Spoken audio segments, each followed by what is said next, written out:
avec Yes. C'est notre moment. Dites oui aux actualités dans votre journal TV.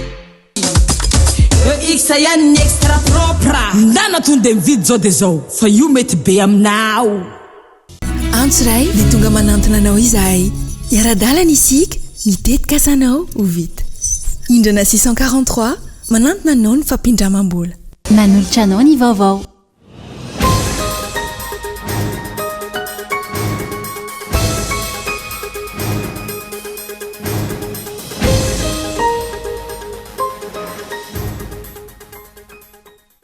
tsy misy mangarara amin'ny fitantanana ny firenena ka isa miteraka olana goavana misihatra rehetra amin'izao fotoana izao. Manan-kery ny didim-panjakana manafoana ny fifanarahana teo amin'ny fanjakana sy n'orinasa Agroiny Madalenda amin'ny fanofana tany eo Ampasindava Sakaty. Takina ny amohan'ny fanjakana ny didim-pitsarana mamafy io arete niraisina antona 7-12 io raha misy ho ny minisitra teo aloha Ajo Andriana Narvelo. Raikitra ny sakoroka atao tsiro mandidy alina androhitra ny azo ambiraon'ny polisy ny vahoaka nikasanao fitsaram-bahoaka ilay olona voalaza ho tomponantoka tamin'ny fakana-keriny sy famonoana tovolahy iray. Niova Satandroany ka lasa chambre de commerce mixte Madagascar-Japon ny association économique Madagascar-Japon na ny AEMADJA amin'izao fotoana izao. Maro ny tombontsy hoentin'izay raha ny fanazavana. Miatoato anatin'ny 70 andro ny fampiarana ny fandoavan'ireo firenena 5 amin'ny fitopolo ilay abatseranana vaovao takiny Etazonia amin'ireo entana miditra ny antoerana raha ny fanambarana nataon'ny filoha Amerikanina omaly. Tsy voakazika izay ankilany zareo sinoa izay nametrahany Etazonia abatseranana 520 isanjato indray ny antsiprian'izay.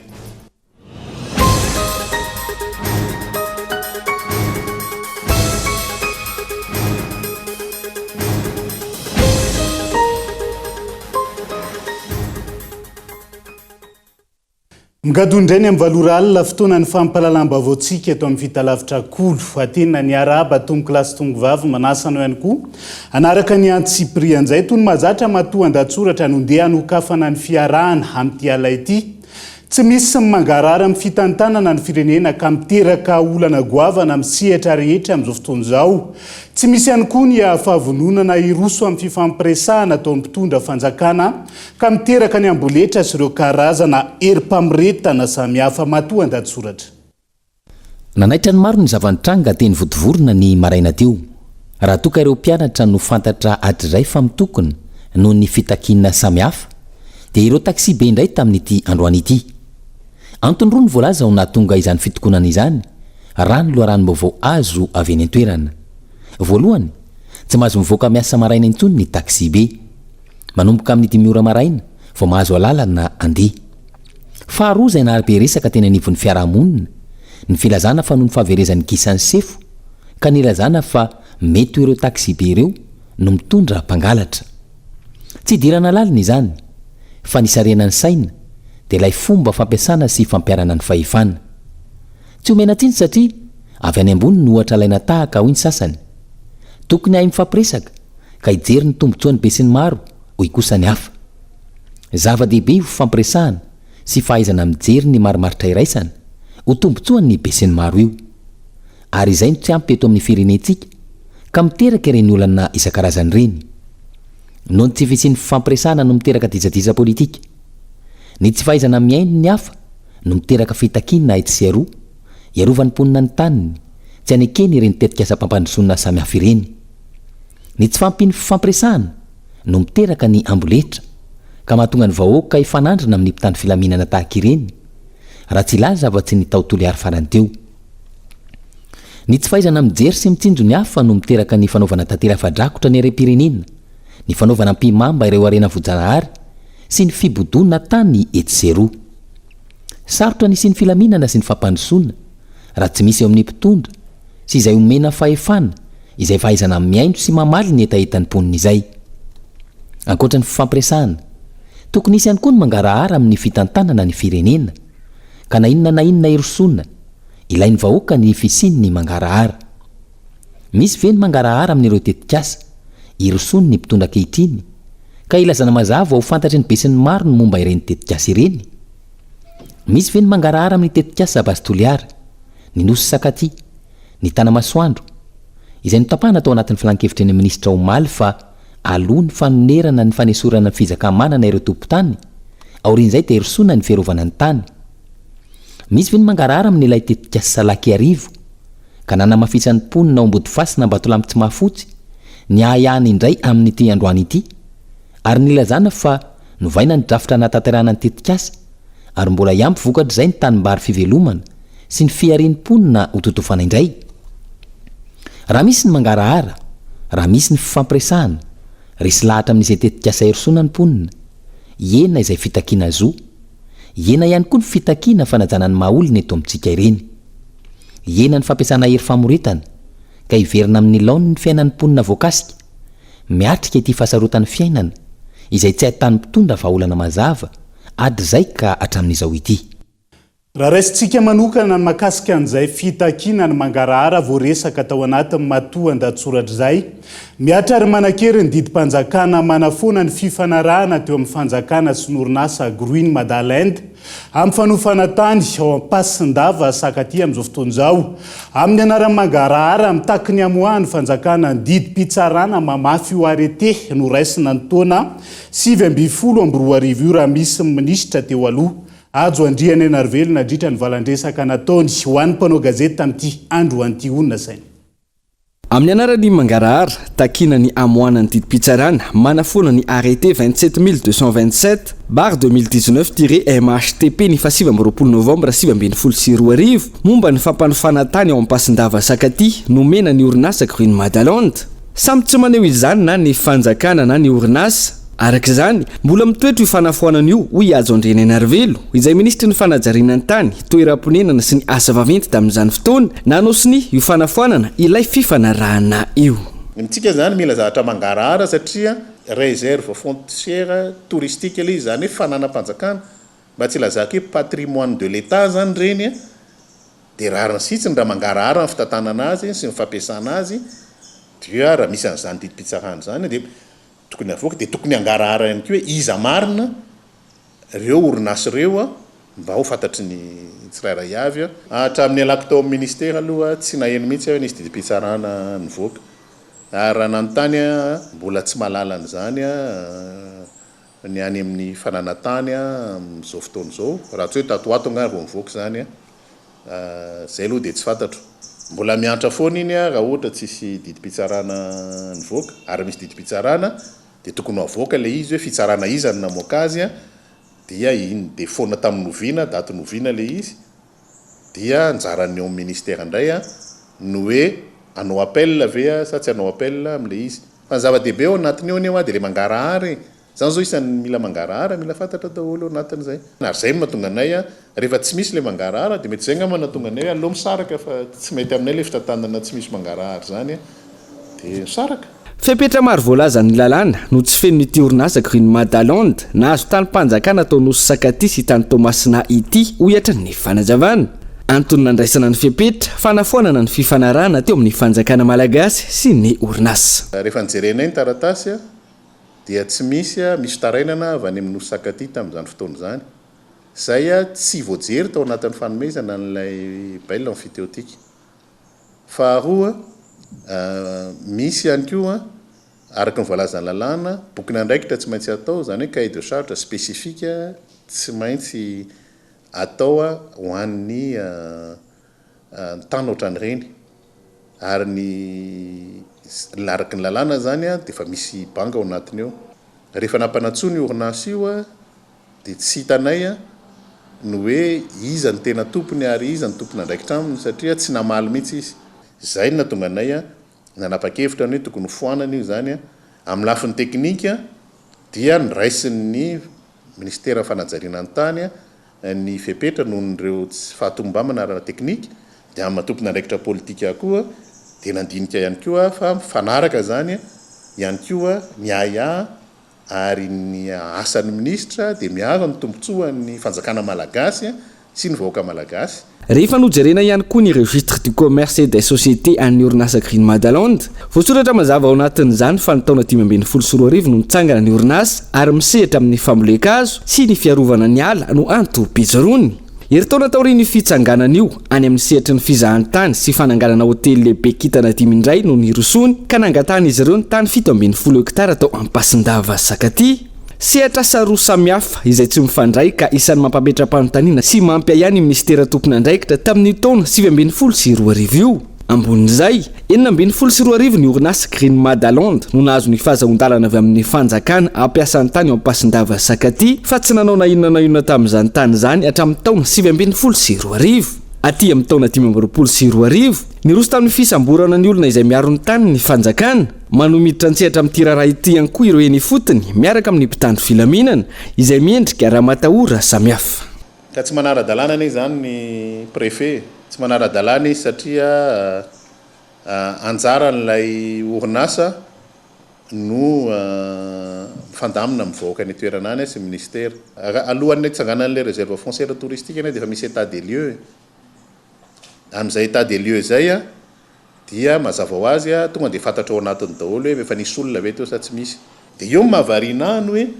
fanakaiza zany tamin'ireny fotoanandro ireny ny ben'ny tanàna, ny préfet sy ny rehetrarehetra tsy niaro ny fananam-panjakana io. Le olona ane mety tsy mahafantatra ny zava-misy tao, zany hoe zareo tsy nahavita ny asany no lasa mampitahoatra an'le olona rehefa avy eo. Fa anjaran'ny préfet, anjaran'ny maire, anjaran'ny chef district,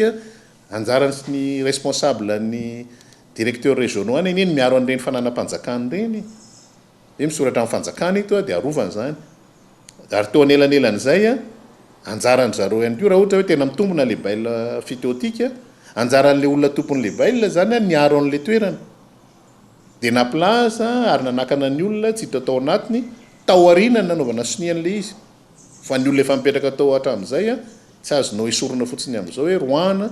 fa tsy maintsy misy fandamina sy fanarahana araka ny voalazako teo. Lalàna no milaza an'izany koa. Androany araka izany raha tsy mampiseho didim-pitsarana manafona ny arrêté 27227/2019 MHTP nivoaka ny 20 novambra 2012 ny ministera tompon'andraikitra na ny orinasa Green Madalonde miverina amin'ny fanjakana ny réserve foncière touristique ao Ampasindava Sakaty. Andrasana araka izany mangarahara mahakasika ity raharaha ity amin'izao fotoana izao. Fa fanamboarana politika no hita ny fanamboaran-dalana eto amintsika fa tsy fanamboarana teknika. Raha ny faneho-kevitra olona Madagasikara iray teo aloha androany ny fanamboaran-dalana eto amintsika izay tsy maharitra ela akory dia sy mba vokatry ny tsy fampiny ny fifandraisana sy ny fanaovana ampimamba ny fahefana raha ny fanazavana azo tamin'ity androan'ity ka eto Andriatsylava no mitatra ny antsiprian'izay. Ho tonga hatrany amin'ny faran'ny volana Jona fankalazana ny fiverenan'ny fahaleovantena ve ireo lalana amboarina sy tapitapena ny Tseroa amin'izao fotoana. Io fanontaniana mipetraka ao an-tsain'ny be sy ny maro amin'izao fotoana. Fanamboaran'ny mpitondra fanjakana ny lalana andraisana ny COI izao. Antony raha ny zava-misy efa mahazatra antsika teto hatr'izay ny fisian'ny fanamboarana lalana ka tsy miandry ela 2 na 3 volana aorian'izay dia efa potika ary miaratsy noho ny teo aloha azy. Ankoatr'izay goudron na tara efa niasa no averina nampenana indray ireny lavadavaka na nidipolona ireny. Ireo tara ireo izay efa tsy tokony niasa ho an'ny lalana intsony fa ampiasaina amin'ireny tokotany tsy ahitana vesatra matetika ireny. Ary ny tena olana goavana orinasa efa mpanao sy manamboatra teo aloha no matetika mahazo ny tsenam-barotra amin'ny alalan'ny marché de gré à gré efa fanaony ny mpitondra fanjakana. Tsy fanamboarana lalana amin'ny mahafanamboaran-dalana azy no irosony mpitondra eto amintsika fa fanamboarana lalana politika raha ny faneho-kevitra voaray. Intsika eto moa rehefa misy événement iseho na fety-pirenena na jeu des îles zao fa tongavan'ny vahiny amin'ny resaka océane Indiana io dia amboarimboarina kely ohatran'ny solution de plâtrage tsy fantako fa fanamboarana tena purement politique fa tsy fanamboarana teknika mba lalana amboarina aharitra tsy andaniana vola miverimberina fa mba indray mandeha amboarina maharitra 3-5 taona zay ny fanamboaran-dalana ara teknika amin'ny zavatra mivoatra maneran-tany zao. Fa nitsika tena fanamboaran-dalana politika isaka 3 mois direvonareo fa après resaka fiaonambe ny ranomasimbe indiana io afaka 3 volana dia loadoaka ary miaratsy no fisiny am'izao fotoana zavatra hita maso any tamin'izao des îles politika ihany koa satria efa fantatra mialoha efa hatry ny ela fa isika no andrainy COI amin'ny ity taona ity ka maninona no nyroso amin'ny fanamboarana ao anatin'ny amehana anomezana vahana ilay marché de gré à gré ve sa no ny fahafantarana fa ho simba tsy ho ela ny lalana amboarina ka ho simba zany amin'ny fotoana ilana azy raha vita mialoha azo atao tsara nefa hoy ny teknisianina ny manamboatra ireo lalana simba eto Antananarivo renivohitra amin'ny vidiny tsy lafo kanefa tsara kalitao sy maharitra tsy izany no niroson'ny mpitondra fanjakana tsy magaga raha simba ao anatin'ny fotoana fohy ny lalana mandritra ny fanamboarana tsy misy ny fanaramaso indrindra ny resaka kalitao satria izy samy izy ihany no ao na ny mpanao amin'ireny asa ireny aza zara fahita na tsy misy ka tsy afantarana ny alavan'ny lalana amboarina ny fotoana anaovana azy ny orinasa manamboatra ny tetibidin'ny fanamboarana sy ny sisa ny any hita ombeny amin'izao fotoana dia ilay hoe commune na miasa ho anao na ny hoe ministera miasa ho anao raha fanadiovana tatatra moa apipa miasa ho anao tsy fampiny fifandraisana fanaovana mpimamba ny fahefana ny fototry ny olana eto amintsika ka miantraika hatrany amin'ny fanorenana fototra fitrasa isan-karazany io résultat le monopole du pouvoir sur le plan économique politique et tout social ka le décision ny fitondrana fohy be ihany ary tena isorako ety ministre Adjo nilaza zavatra mikasika ny sakaty hoe io nge zavatra efa naantona tamin'ny taona zao asa 2018 na 2019 efa natsahatra ny foanana le contrat zao ndray izy mbola avozin'ny fitondrana de na mahita miracle gamba zareo fa de itera-bokatsio ho atsika nefa vakokavakoko ny firenena malagasy fa tsy vakoko ny nosy be rery samy rery le izy ka fanamboaran-dalana mitovy am'izay resaka politique ny anaovana azy fa tsy fanamboaran-dalana maharitra ho an'ny vahoaka ho an'ny firenena volam-bahoaka nefa no miasa sy lanina amin'ireny fanamboaran-dalana isan-karazany ireny volam-bahoaka izay tokony hiverina aminy amin'ny alalan'ny fanatsarana ireny fototra fitrasa pitaterana eto amintsika ireny manoloana ny toedra raha misy eto amin'ny firenena amin'izao fotoana izao hijoroana miaraka na votana ny firenena sy hitsangana n'ireo solom-bavam-bahoaka tsirairay avy anafoana ny fanomezana lalana ny varotra ny tany malagasy praitandrazana amin'ny vahiny hony teo anivo ny RMDM na ny rodobe ny mpanohitra ho an'ny demokrasia eto Madagasikara asa sy anjara ndraikitry ny solom-bavam-bahoaka ny momba izay ary voafaritra ao anatin'ny lalàna ihany koa ka tsy tokony isy ny sakatsakana samihafa fanadidina tanteriny Daniela Minoarso tsy azo ekena ny fivarotana tanindrazana tahaka nataony fitondram-panjakana ankehitriny hony avy eo anivony RMDM raha nanao fanambarana mikasika ny toedrana amin'ny pirenena ankehitriny tsy tokony hoveran-javona hoe izy ireo ny tolona nataony ireo razambe ho an'ny tanindrazana antony antsony avy eo anivony RMDM ny solom-bavam-bahoaka tsirairay avy hanao ny asa tandrify azy sy andriany andraikiny fa hatra tamin'ny andro ny fanjanahantany efa namono ny gasy ny ainy ny fiarovana an'ity tanindrazana ity ka tsy androanytsika no hanao tsinotsinona ny raha efa latsaka teo aloha ka andeasa hivarotra nyity tanindrazana ity amin'ny vahiny le retsy mba tongava saina gasy namana eto ary tsy sainao hivarotana tany 100 ariary 1 mètre carré za mino fa betsaka ny gasy tsy manana tany eto raha hivarotana tany ariary 100 zany mba voavidiny zany na 4 hectare ny mba voavidiny zany ka amin'ny vahiny zany sa tsy vitana hoe efa 100 ariary no hivarotana le tany mbola ampina mpitandro ny filaminana ihany koa handroakan'le olona eo amin'ny tany misy azy ka eto izahay misitona ny sainy rehetra voalohany ny solom-bavam-bahoaka hampiantso ireo membre gouvernemanta faran'izay aingana voakasiky nyity olana mitranga eto amin'ny firenena ity mba hanafoana an'io décret fivarotana tany ankoatra ireo solom-bavam-bahoaka miantso ny olo-pirenena tsirairay avy ijoro any tanindrazana ihany koa ny avy eo anivony RMDM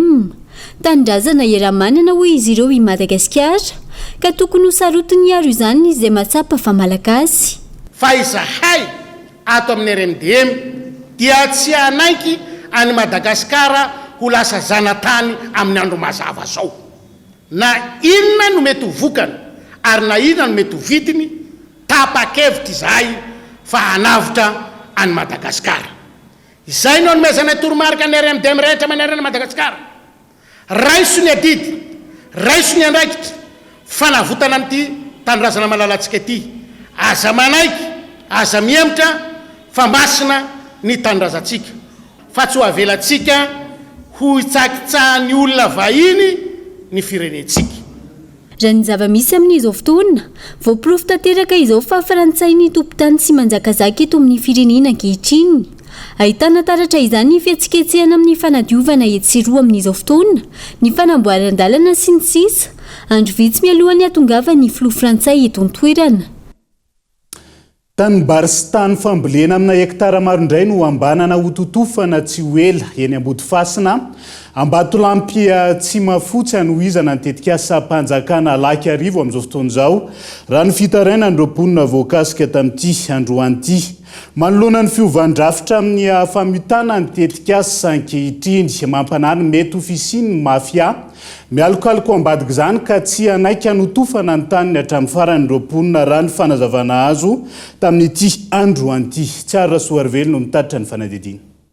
Mitohatra ny tsy fifanarana eo amin'ireo tompon'andraikitra sy ny vahoaka voakasika ny tetikasan'ny fitondram-panjakana Lakiarivo. Miametatra ihany ny drafitra anaovana ny asa ka izao indray tanimbary sy tany fambolena amina hektara eny Ambodifasina Ambatolampy Tsimafotsy no voalaza vatafiditra indray ao anatin'ireo hototofana tsy ho ela anohizana ny fanamboarana ny tetikasa. Ireo tany ireo izay tsy tao anatin'ny drafitra ho kitihana tany am-boalohany raha ny fanazavan'ireo mponina. Tsy mazava araka izany fanotofana ny tany izay kasain'ny fanjakana tao izy ireo ka mampiayay amin'ny mety ofisian'ny mafia mialokaloka ao ambadika ity tetikasa ity. Ny ady tany izay tena mirongatra eny an-toerana amin'izao fotoana.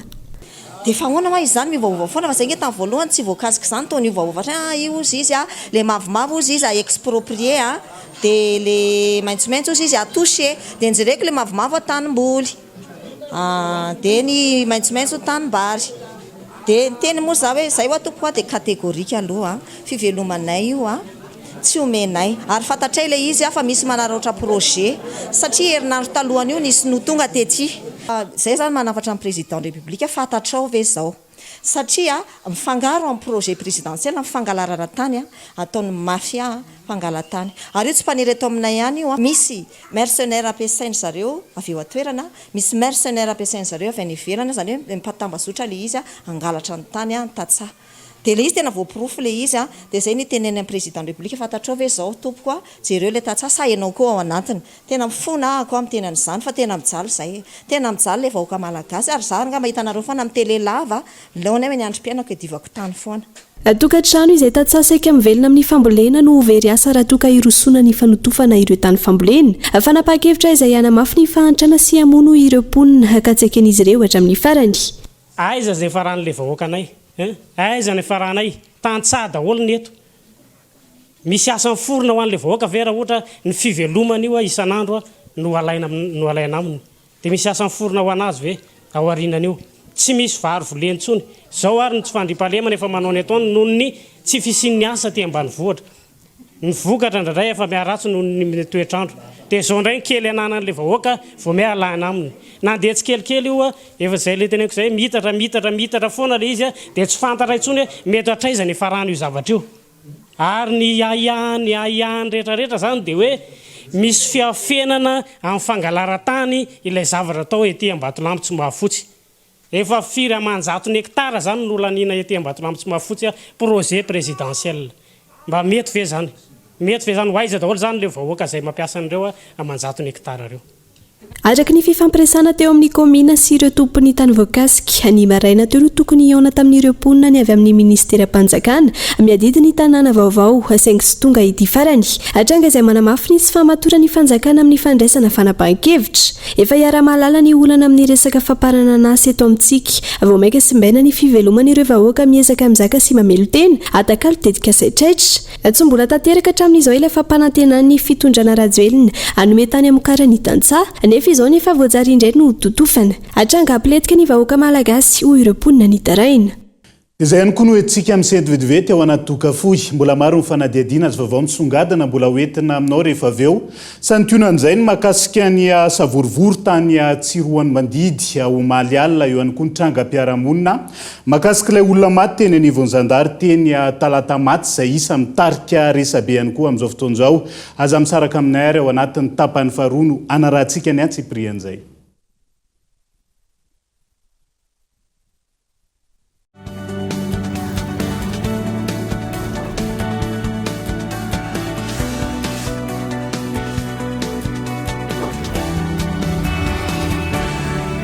Miresaka foana isan'andro isan'ora araroty ireo tolotra mora misy izay ilainao rehetra sady efa misy antso SMS no misy meka tsindrio aingana ary ny dièse 322 dièse manomboka amin'ny 10 ariary monja.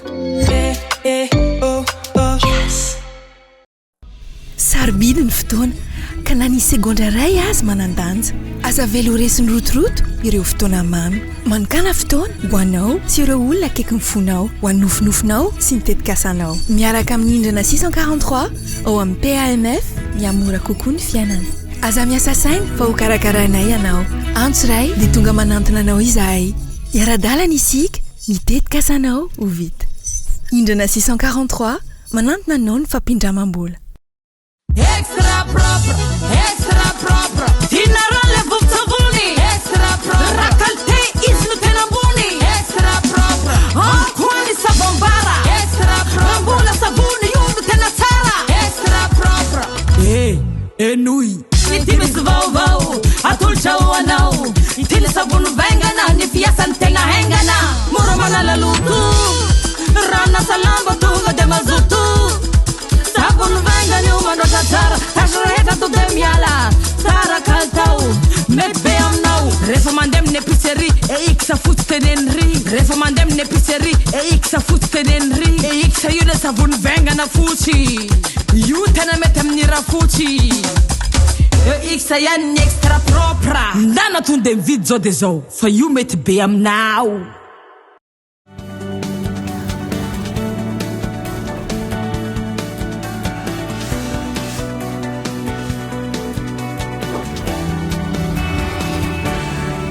Tonga soa indray ato anatin'ny tapany faharoa amin'ny fampalalam-bavao amin'ity alay ity raikitra ny sakoroka atao tsiro mandidy omaly alina androhitra ny azo amin'ny biraony polisy tany an-toerana ny vahoaka ankasisanao fitsaram-bahoaka ilay olona voalaza ho tomponantoka tamin'ny fakanakeriny sy famonoana tovolahy ray ny tsy fahatokisany vahoaka ampitandro ny filaminana sy ny fitsarana no mahatonga ny tranga toy izao hoy ny mpanao politika nanaovana fanadiadiana Gabain Loano mitaritra ny antsiprian'izay. Ny famotona teny amin'ny biraony commissariat de police ao tsirony mandidy ny vahoaka tany an-toerana ny alina larobia 6 aprily aka olona iray voatazona tao amin'ny polisy ny fikasan'izy ireo karaikitra ny torabato sy ny fandoroana kodiarana fandefasana bomba mandatsadranomaso ny sitrin'izany nataony mpitandro ny filaminana anapartana ireo vahoaka raha iverenana ny zavanisy tovolahy iray no nisy nangakeriny tao tsirony mandidy herinandro lasa izay tratra ny iray tamin'ireo olon-dratsy omaly ka nanoro ny toerana nanafena ny ilay tovolahy nalainy ankeriny razana efapotika tao anaty lavaka no hita tamin'izany vokatr'izay tezitra ireo vahoaka mpiaramonina tamin'ilay tovolahy namony ainy ka nitaky ny amoahana an'io lehilahy iray natao andromaso tao amin'ny komisaria io tsy tongatonga ho azy izany tranga ilazana fa tsy atokisan'ny vahoaka intsony ny fomba fampiarana ny lalàna ito amintsika hoy ny mpanao politika naneho ny heviny zany rehetra zany dia misy dikany be deaibe satria raha jerevana zany dia le fiarahamonina le rafitra mihitsiny zany eto anivon'ny tany sy ny firenena nefa efa tady soeken'ny vahoaka intsony satria zany zavatra zany dia lasa mitady ho any amina fitondrana hoe manao zay tiany atao na hoe mitady anao zay hoe fitsarana zay mamety azy ny vahoaka satria misy tsy fahatokisanao ary zay indrindra nisany anakary tena mety manahirana amin'ny zavatra ohatran'io satria misy zavatra efa miverimberina araka ny efa nytenina teo hoe miverimberina fa nisy izy io ary lasa miverina tatoato ary mahazo vahana dia hoe zavatra anakary mety mahatonga an'io dia tena samy tompona ndraikitra ndretrarehetra indrindra eo nivompitany filaminana ny fitsarana satria zay ny rafitra ara-dalàna zany eto amin'ny tany repoblika Madagasikara dia raha misy tratra dia misy rafitra eto ampanadiady ary misy rafim-pitsarana eto ny fiverimberena ny tranga tahako izao amin'ny faritra maro dia tokony hahatonga saina ny tompona ndraikitra hoy hatrany ity solombavambahoaka ity toy ny fanaovana ny fandriam-pahalemana maharitra tsy voaro ny fanjakana fitondram-panjakana tsony ny zavatra mampijaly ny vahoaka hoe raha resaka tsy fandriam-pahaleman'io ange zany ange tsy hoe ho avy no ataotsika hoe ho avy ny vahiny hoe anao hetsika ianao tena arovana fa le vahoaka zany le vahoaka tompony tany le tompole firenena tena vahoaka le tompo-tany razana zany ary zay ny azo ilazana azy lasa njorom-bala le vahoaka fa lasa hoe andray vahiny andray vazaha andray ohatran'io zavatra kely phénomène kely anankiray mitranga kely anaovana hoe tena azakazaka be am'izao fotoana zao ka zany indrindra nanisany anankiray tena anaovana antso amin'ny mpitondra hoe tsy zany kosa angamana hoe ny fandriam-pahalemana zany dia tokony maharitra tan'nivon'ny tany sy ny firenena dia zany anisany anankiray tokony mipetraka foana ary manatsara ny ataon'ny mpitondra ao anatin'le izy ary zay ny anisany hoe tena anaovana antso hoe anaovana antso mpitondra fanjakana hoe tena mpanatateraka ny indrindra naneo anivon'ny mpitandro filaminana naneo anivon'ny fitsarana ary na ny vahoaka dia hoe samy ahoaka tompony andraikitra amin'ny zavatra rehetra satria lasa any amin'ny vahoaka ny entratra farany amin'ny zavatra rehetra ankoatr'izay ny antso ny mpitondra olomboatendry sy olomboafidy iainy feon'ny feritreretana député mily androany sady nametra mpanotaniny raha izao zava-misy zay nantsika izao ny fitanilana ny fanetsikitsahana ny lalàna sy ny sisa no itohizana aditra amin'noviny ahoana ny fiainan'ireo taranaka aneoriny ho aiza ny iafarany fireneny na eo aza izany fanontaniana maro mipetraka izany voararany lalàna ary mahavoasazy ny fitsaram-bahoaka ka tsy azo atao ninoninona ny antony manana ny fitsarana isika ka ny fitsarana no mampiaritra ny lalàna miankina amin'izay elo ka atan'ny olona iray ary ka ny voalaza ny lalàna manan-kery eto amin'ny tany sy ny fireneny fa samy manana ny filazany zandary sy ny fianakaviany ilay olona maty teny anivon'ny zandary teny talata maty farany teo manoloana ny fivoahany raray eny anivon'ny tambazotra sosialy amin'izao fotoana izao ny fianakaviany maty izay manamafy fa namonjy sy nampijaly ny havany zandary nandritra ny fanadiadiana samy nanizingizana ny fisiny io fampijaliana io avokoa androany ireo olona nanaovana fanadiadiana ny zandary ankilan'izay nanamafy fa vaovao tsy marina ny ezahana hahely amin'izao fotoana izao tojondrina tahirino mitatitra ny fanadiadiana manizingizina trany ny fianakavian'ny maty fa tena niaran'ny fampijaliana nataon'ny zandary misafito ny havany mahakasika ity raharaha mahavoatontonona ny brigady ny zandarmeria ny talata maty nanao fanadiadiana ny havany tsy rary noho izy ireo no mahazo ny fianakaviany ary tsy azo ekena nanamafy mifisiny darka boiron adiny 7 nopetahana courant adiny 7 nongotana manta tamin'ny painsany nify sy ny o rehetra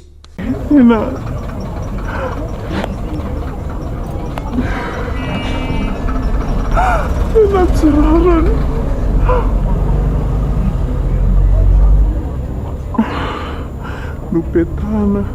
nopetahana courant adiny 7 nongotana manta le nify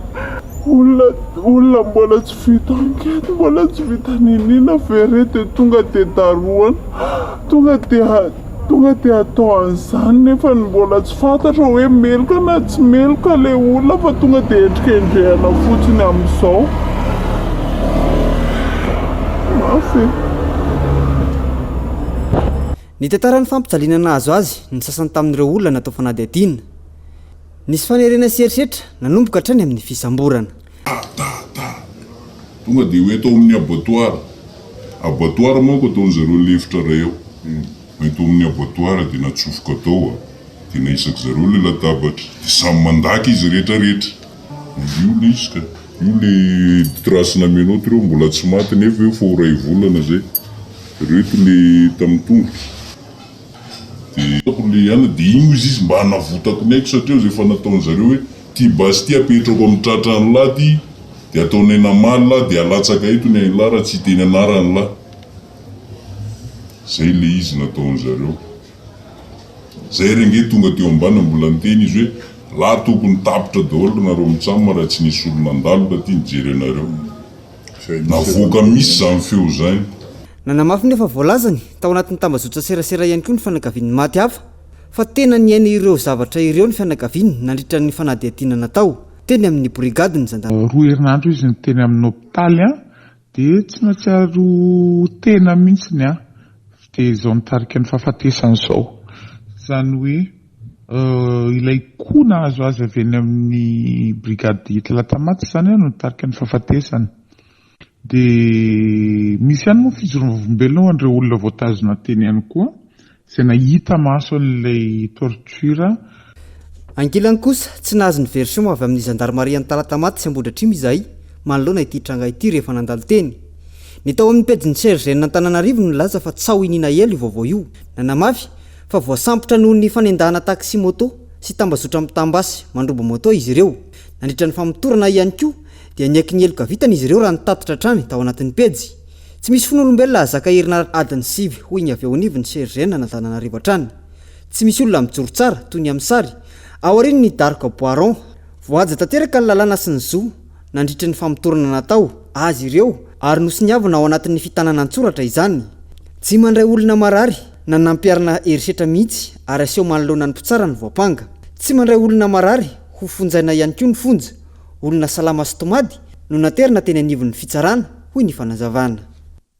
ho hitantsika miandalana ny fivoaran'izay raharaha zay fa nanao fanambarany ireo vondrona toko politika maromaro tontolo iara fa manohana ny fampandehanana nitetika sabazy toliara amin'izao fotoana izao nitetika asa izay nambarana izy ireo fa fampandrosoana ny faritra atsimo andrefana sy Madagasikara iray manontolo ary ihany koa tombontsoany besy maro ndao arahantsika ny antsibrian'izay mankasitraka sy manohana ny fampandehanana nitetika sabazy toliara ireo antoko politika mpanohitra eto toliara matsapy izy ireo fa nitetika sabazy toliara no hitondra fampandrosoana goavana sy fampananana asa ho an'ny tanora ary ny fampiroboroboana ny lafiny ara-toekarena sy ara-tsosialy ato Atsimandrefana zahay antoko eto reto dia samy lokony samy antokony fa ny mampiray anay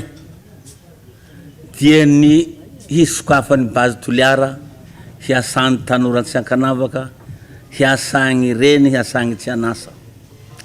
izahay reto manana didy manana ndraikitra ho an'ny tanànany Toliara ho an'ny faritra Atsimandrefana ho an'ny faritra Toliara ny hampandrosoana azy ka izahay mahita miantso antsika rehetra tsy ankanavaka hiombom-po hiombon-tsaina hanohana ny hisokafany io bazy Toliara ao mba hisiany zay fampandrosoana zay fa raha jerena ho faritany hafa rehetra mitovy ny olo na dia tsy mitovy antoko na dia tsy mitovy firiankevitra amin'ny fampandrosoana tanàna misy azy ka tsy ambakan'izay koa Toliara ndao hiombom-po nda hiombon-kevitra hanohana ny bazy io tsika rehetra ho ray saina tsika ho ray fo amin'izay fampandrosoana sisy to amintsika zay iza zay mivory eto dia ny mpitondra antoko araky ny voalaza teo TIM, AREMA, HVM, MFM, Fanasiny tany, ny RMDM ao agnatin'ny mpanohitra daholo zany fa kosa raha resaka tetikasa bazy Toliara manohana zahay zato isanjato satria hoana mijaly loatsy Toliara fa ela ny jalia cimetière de projet zao avao isaky misy asa handroso eto tsy maintsy misy mahita hanakatsakana tsy maintsy misy magnapotika an'le tetikasa ka eto zay de mijoro ampahabe maso manohana ny bazy Toliara io satria mijaly loatsy ny tanorany Toliara ny olony Toliara tsy mendrika zany raha iresaky tsika ny Fort Dauphin kely io fa raha anao mandeha Fort Dauphin ambany lavitra be mihitsy Toliara tara Toliara amin'ny fampandrosoana ny sasany milaza tsy ekena io tetikasa io mijoro tsy ekena io tetikasa io anao tsy magneky io moa ataonao ino vahoaka maro mijaly toa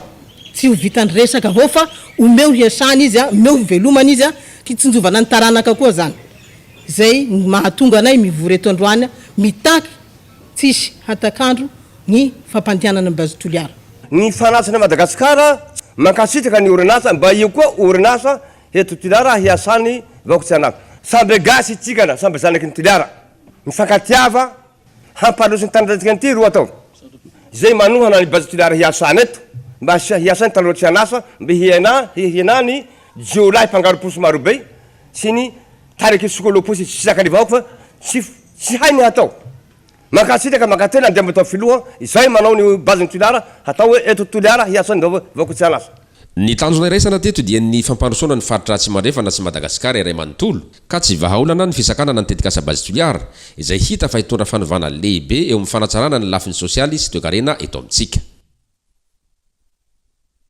Niova satandroany ka lasa chambre de commerce mix Madagascar Japon ny association économique Madagascar Japon na ny AEMAJA amin'izao fotoana izao araka ny fanazavana hitondra tombontsoa maro ho an'ireo mpikambana ao amin'ny fikambanana sy hanatsara ny fifandraisana ara-baritra eo amin'ny firenena rotonty ity fiovan'ity santatra ny aina no mitatitra ny fanadidina. Nankatoavy ny fivoriam-beny AEMAJA, Association économique Madagascar Japon androany, ny satamanova ny fikambanana ho chambre de commerce mixte Madagascar Japon. Raha ny fanazavany filohan'ny AEMAJA, tokony ho efa chambre de commerce ny fikambanana AEMAJA hatramin'ny niforonany. Saingy fikambanana tsotra aloha no natao noho ny tsy fahampiany isan'ny mpikambana. Atolotra amin'ny fomba ofisialy any Japon mandritra ny fionam-ben'ny tikady fahasivy ny chambre de commerce mixte Madagascar Japon vaovao. Maro ny tombontsoa sitrahan'ny mpikambana ao amin'ny AEMAJA amin'ny alalan'ity fiovana ho chambre de commerce mixte ity. Somary agressif kokoa zany ny chambre de commerce zany misy activité hitadiavam-bola tena business zay zany raha tena atao tena misy business service business mihitsy zany no atao anatin'ny chambre de commerce amin'izay zany mazavazava kokoa le intérêt ny membre sy ny olona hiditra zany satria zavatra précis no tadiavinao tsy midika zany fa ny association zao tsy manao an'izay manao zany zay fa limité ihany le izy ny tanjona zany dia mba reconnu zany hainareo tsara fa manana mission consulaire ny chambre de commerce dia mba manana reconnaissance zany amin'ny Madagascar sy ny Japon zay no zavatra lehibe zany. Manana ny lanjany amin'izao fotoana ny fifandraisana ara-toekarena sy ara-baritra eo amin'ny Japon sy Madagascar. Saingy mbola tsy ampy izany, mbola betsaka ny tsy nahazo ny Madagascar ararotina amin'ity fifandraisana Japon-Madagascar ity. Misy ny resaka ohatran'ny relation commerciale fantatritsika tsara fa ny exportation antsika ataontsika ny entière ny exportation antsika dia nickel sy cobalt io zay mandeha any amin'zareo ohatrohatr'izay le raha azo tenentsika hoe ohatrany ahoana ny poids zareo zany eto amintsika fa azo lazaintsika zany raha tsika zany ataontsika hoe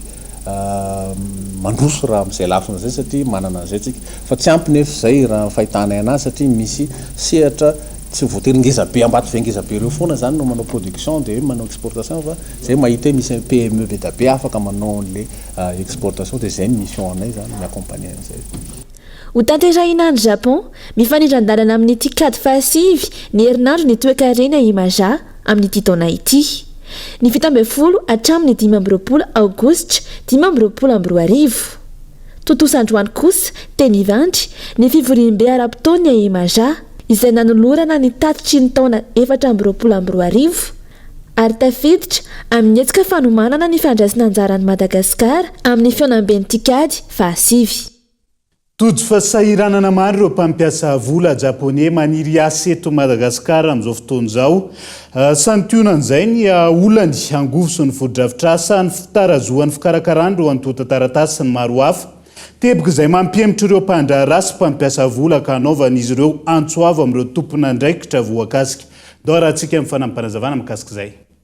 C'était dans le domaine de la pêche. Tao amin'ny sehatra ny jony no misy orinasa japonais nikasa iasa teto Madagasikara saingy noho ny fahaelan'ny fanampahan-kevitra ny emotra izy ireo koa hoy aho hoe raha toa ka mailaka kokoa i Madagasikara mety zavatra hafa no niseho indrisy tsy izay no nitranga. Ce n'était pas le cas.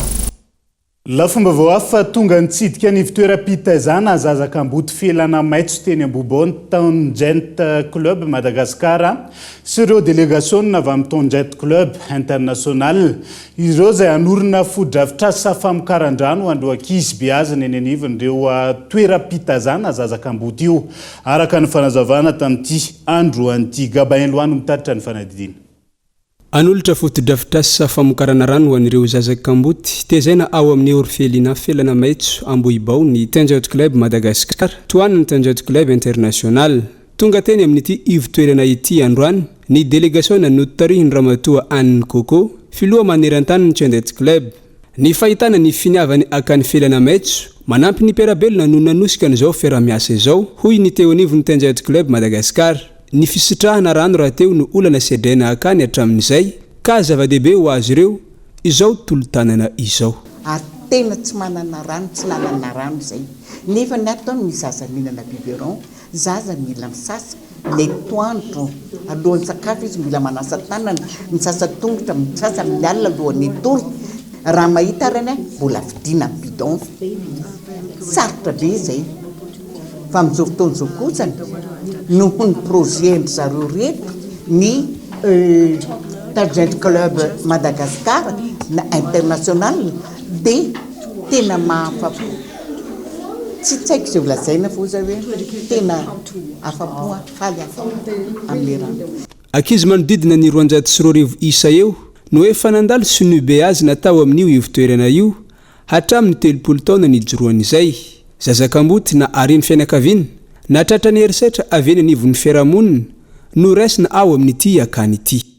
dia izay ihany koa no entsika miampita ao anatin'ny maresaka iraisam-pirenena vetivety miatoto anatin'ny 90 andro ny fampiarana ny fandoavan'ireo firenena miisa 5 amin'ny fitopolona iabatseranana vaovao takiny Etazonia amin'ireo entana miditra any an-toerana raha ny fanambarana nataon'ny filoha amerikanina omaly tsy voakazaka izay ankilandry zareo sinoa izay nametrahany Etazonia abatseranana 520 isan-jato indray dia izay ihany koa no entina manakatona ny fampahalalam-baovao naiza misy anao ankasitrahany ianao nanaraka ny fampahalalam-baovao hatramin'ny farany mbola maro ny fandarina hoentina aminao amin'ity ality santionan'izay ny journal de l'économie iresahana bebe kokoa ny mahakasika io abatseranana 770 isan-jato sy ny akon'izay amin'ny sehatry ny arenaky ibony tany fandaran'izay anasananao arian'izao fampahalalam-baovao zao mandra-pitafindray ary tombo klasy tombo vavelo matomboko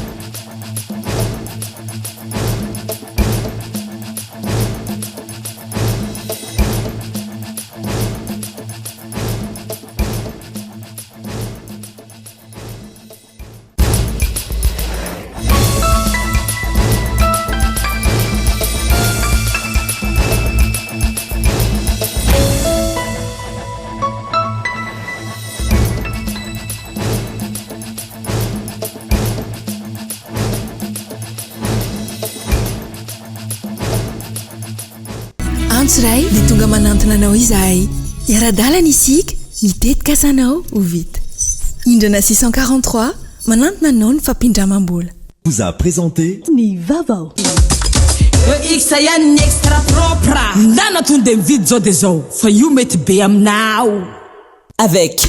Yes, c'est notre moment. Dites oui aux actualités dans votre journal TV.